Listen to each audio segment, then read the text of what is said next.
خیبر پختونخوا میں گھریلو تشدد کی روک تھام کے لیے قانون تیار کر لیا گیا۔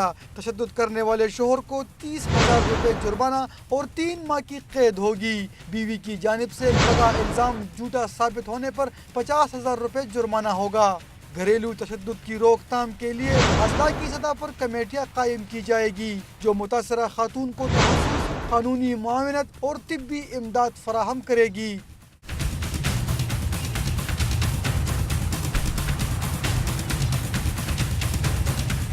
شوہر بیوی کو کام کرنے کی جگہ، دفتر یا کسی بھی جگہ تنگ کرنے پر سزا کا مرتکب ہوگا۔